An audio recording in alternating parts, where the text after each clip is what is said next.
Okay, welcome to the Linebird Show, episode 3, part 2.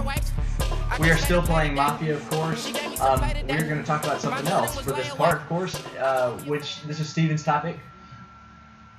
Tell us, Steven, what's your topic of discussion right now, bro? Well, it's October, October.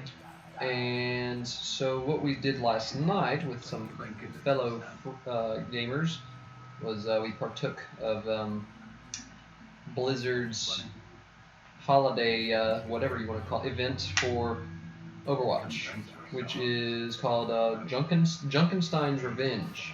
Dr. Junkenstein's Revenge. Well, I don't know. I don't know if the doctor's in the title, but Junkenstein is either way. So you have Junkenstein and Dr. Junkenstein. Well, it's really Dr. Junkenstein and Junkenstein's monster. Junkenstein's Monster's Revenge is Doctor. Dr. Junkenstein's Monster's Revenge. That's what it's truly called. Got a tale. A tale of revenge. And doctorate. Colon. The movie, the game. Their product. Anyway, Their product. So we're going to talk about holiday events for video games. Yeah, okay, so Junkenstein's Revenge is just a horde style, like, almost like, sort of like gauntlet-y, but there's no gauntlet. Like, there's just one level, but like, I guess two main waves. Because it doesn't really feel like waves. Like, they just pretty much steadily popping monsters out at you, and it's kind of like tower defense. Trickle. They're coming to bust down the door behind you, and you're defending said door. And it's not really like waves, like get ready for wave 2, like it is with like Orcs Must Die or whatever. You don't have time to prepare. It's just a little, like you said, a trickle. And it gets pretty heavy towards the end. Even on easy mode, it was pretty intense. I don't really know. I haven't really guessed at what the criteria is or whatever you meet where they release out a boss. So you eventually fight a version of Reaper, AI controlled. It's got supers, got extra health more than a player would have, especially playing Reaper. And then you take him out, and then eventually you get to where you fight Dr. Junkenstein, or even Junkenstein's monster himself, and then eventually Mercy shows up in her like witch uniform, and you have to take her out first, and if you don't, she'll just res everyone basically. If you're fighting Reaper, Junkenstein, Mercy, and Dr. Junkenstein all at once, which is just insane. While the trickle of monsters is coming at you to blow up at the door, and I'm not sure if it's on a timer or not, but every now and then you get. Do I want to assign to Burke? Yes. Every now and then you get. Junkrat. Junkenstein's like a Riptire comes to hit the door with extra damage. Oh hey, don't go to that. Let me see the controller real quick. Go for it. And so it's really interesting. It's a lot of fun. Normal mode was a pain, really difficult. So I can only imagine that hard is hard. And but anyway, it's a really fun little event. It doesn't really feel like as fleshed out, I guess, as I want it to be. Like, it's just like, well, here's this event, and that's it. You can play it on 3 difficulties. The character selection is limited, which I feel like they did bad on that part, because not very many people are good with Ana. And so it's really hard if you're going to play with random folks, to do it successfully, because healing with Ana can be really difficult. Yeah, I don't have as much trouble because I kind of main as Ana right now. Right. I really have fun playing with Ana, and I'm good with her. So I always I did a few random matches after you guys got off last night, and I immediately jumped to Ana, which I'm sure they were grateful for because they got their McCree, Hanzo, or Soldier 76. But I love playing with Ana. Oh, one little interesting thing I noticed about the game. I played as McCree while you were Ana, and so you have your supers. Oh, this was insane. And so McCree's ultimate, for those that don't know, is he has this cowboy 6 shooter, and so how many shooters? 6 shooter, but it's not limited to 6, just for the record. Not in this game type, at least. And basically, what it does is, if there's an enemy within your field of view, a circle will close in on their head, and once it reaches 0, basically, it turns into a skull, and that's how you know you get instant kill with his ultimate. So the more that you can get at once, obviously, you get instant kills. Well, but for the bosses, it goes slower and slower. And for Junkenstein, obviously, really slow. But as far as I can tell, I only successfully did it once, but as far as I can tell, you get an instant kill from it, even on the boss. Really? Holy crap! Okay. Or it does, if not an instant kill. If it's on the skull. It does, yeah. If it's not an instant kill, it at least does a ton of damage, because at that point we had already brought Dr. Junkenstein down a little bit, but it killed him. It completely wiped him out. I feel like he had a pretty solid chunk of health, like over probably 60%. So that's just an interesting thing. Like, you know, you want McCree there to have his ultimate at a boss fight, but the only problem is he's vulnerable. He can't, once you enter his ultimate little like high noob mode or whatever, he's just standing there. Yeah, you got to get up on that sniper's perch, and that you have to protect him basically. So just another added element. I don't even know if most people realize that that's a part of it, but I just noticed it while playing McCree. Thought it was very interesting, and that's one thing that makes me want to go back and play it some more. But other than that, it didn't feel quite as fleshed out as like Blizzard's other holiday events, like in World of Warcraft. I used to play. They have Oktoberfest, which lasts like all month or something like that. I don't know, at least a couple weeks, and you have all kinds of quests and like little mini games that you can do where you like race and do all this stuff. And there's all kinds of collectible things, which Overwatch has, like the collectible skins and highlight. There's a couple of highlight intros and emotes and stuff that are all Halloween themed, which is fun. It's great. Either way, it's still awesome because it's a free update. Yeah. Free stuff. Tons of free stuff. Free, new, unfamiliar. Well, as far as within Overwatch, an unfamiliar game mode. Which I hope they keep. I hope it's not like Lucio Ball, which just ends. Right. Well, yeah. I hope they introduce it outside of the Halloween theme. Right. New maps and all that. Another map. Yeah. Just for the, you know, why not? Dude, yeah, a horde mode in this game. What was that we used to play on ODST? Firefight. Firefight. Yeah. Dude, I could like even if the map is small, like Halloween map or whatever. Just having a firefight where you get to choose your characters. Yeah. And you get to fight against waves and waves until you die. Oh my god, I love those game modes. Yep. They also they also renovated the Hollywood map for Overwatch. Mm-hmm. So there's inside the movie theater, there's all kinds of like Halloween. Look at this dude. There's all kinds of Halloween posters. That is pretty sweet. Dang, that's crazy. Yeah. Her eyebrows could use some work then. I say that about all. And there's that dynamic lighting at play.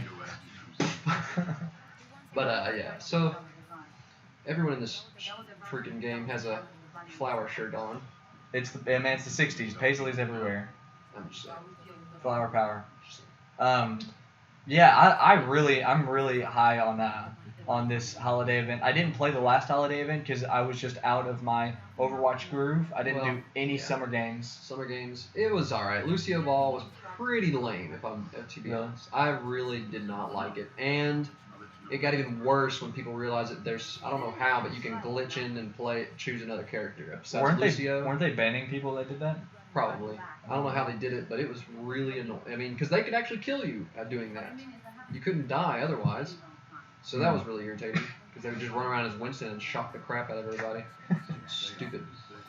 Summer games is pretty cool. The skins were cool, but the Lucio Ball, it just moved way too slow, man. And that's kind of, I watched some videos of people playing it, and it did seem great. No, but I didn't enjoy it at all. I'm really high on this game mode. Yeah, again, I love like the firefight hordes type game mode where you just co-op and you fight against waves and waves. I always wanted a freaking co-op in Orcs Must Die. Yeah. Because it's oh man, I loved Orcs Must Die. Shout out to that game.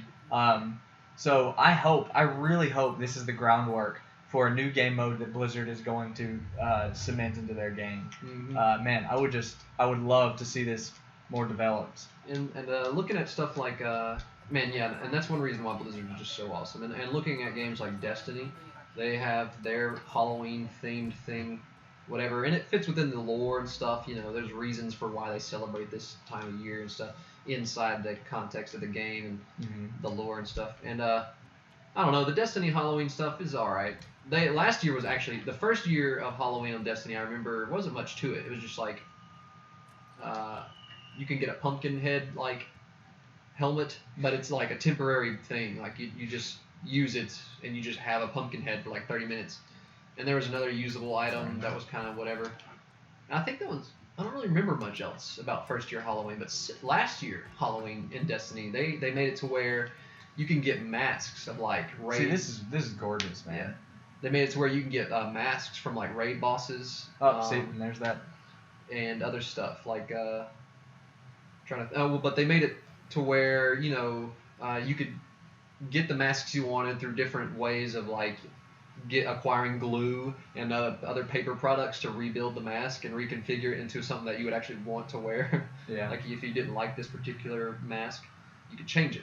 And they even made it to where you would need to go they gave you objectives and goals, like a mini quest line, like wear Atheon's mask, go to Atheon and defeat him wearing the mask, which is fun because nobody had played Vault of Glass in like a year and a half at that point. Did they get you like great loot or something? No, it was just like, I have the mask and my friends are online. Let's go play Vault of Glass because it's a great raid, even though we're like 14 times the level required now, and we just blow through everything. It's like nostalgic value, just fun little. It was awesome. I really enjoyed that last year, Halloween. I don't know what they're doing this year. I haven't jumped on Destiny in a couple days. I'm sure I'll probably get back into it though because I'm still trying to run the current raid and stuff. But you haven't beaten it yet? I have beaten it on one character, and it was probably my favorite thing that I've done in Destiny so far.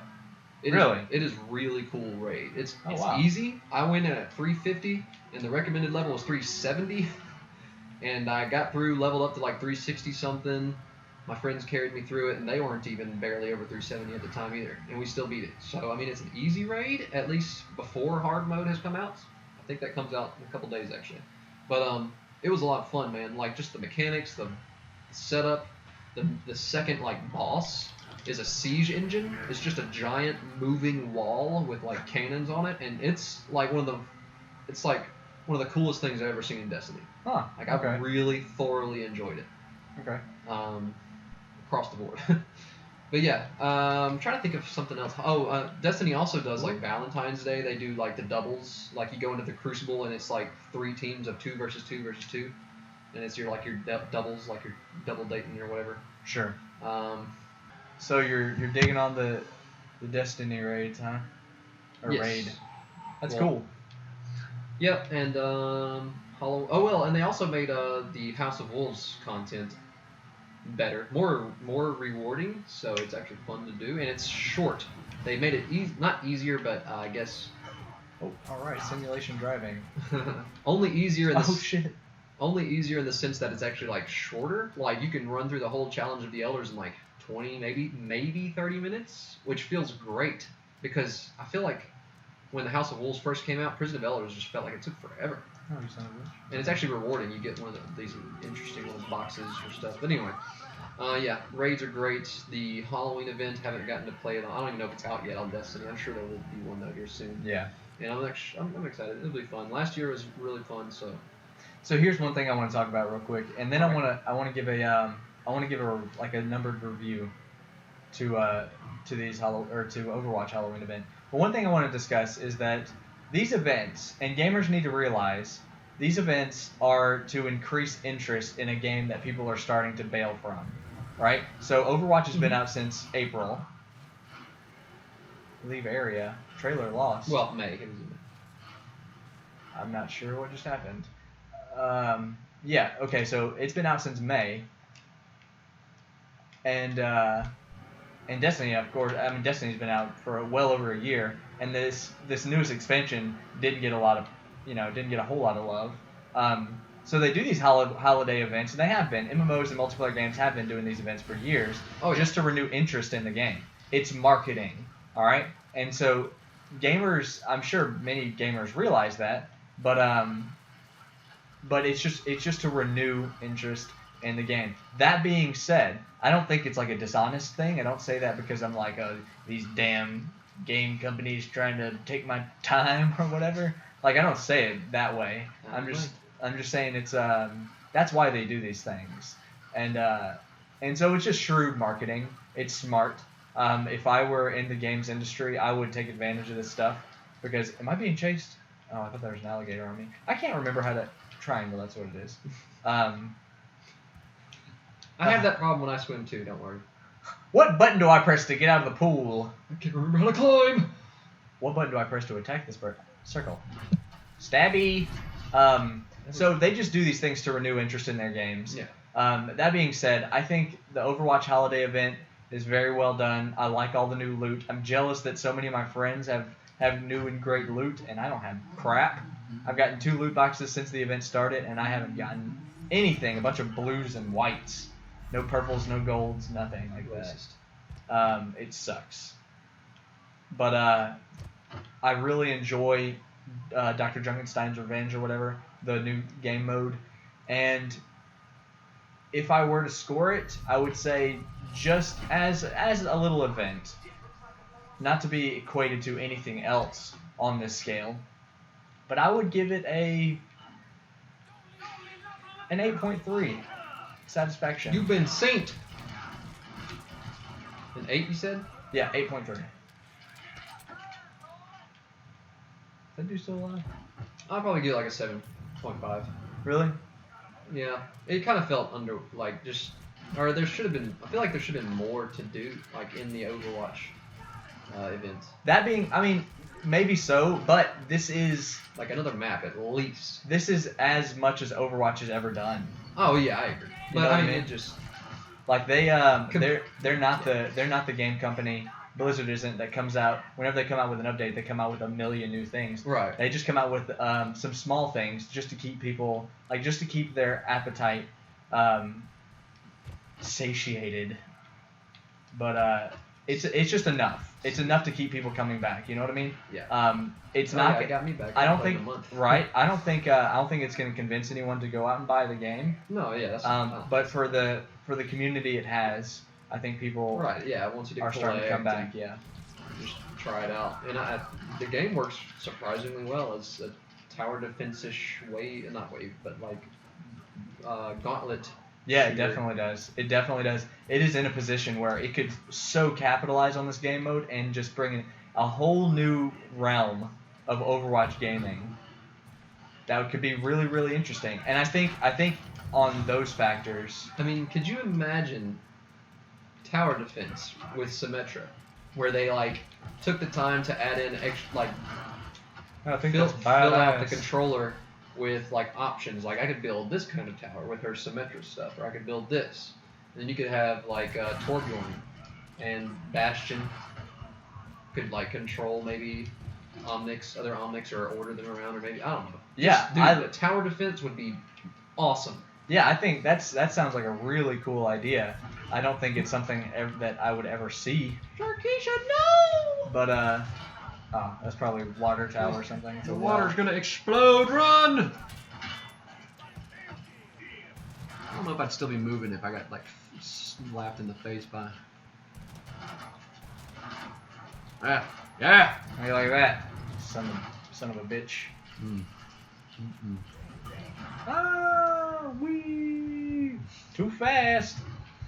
So yeah, 8.3. That's what I'm giving the Halloween event, and I'm excited for what's to come, man. Overwatch is a game they're going to be building on for a long time. It's awesome. Here's what I want to know: why is it the standard to have loot that is labeled as white, blue, purple, and yellow? Because we see that in Destiny, we see that in Overwatch, we see that in The Division. I'm assuming it appears in other games. I don't know. It reminds me of why things are graded with an S. Like you've got your A, B, C, D ranks, and then you got your S rank, which is above A. Yeah, I used to think in elementary school that when I got an S, I was doing awesome. Then I found out it meant satisfactory, and I was like, it was at least enough. So S rank stuff is okay. S rank stuff is always the best though. Yeah, in Metal Gear Solid, your mission ranks, and in Persona, maybe it's just Japanese stuff. So anyway, let's move on to the next topic.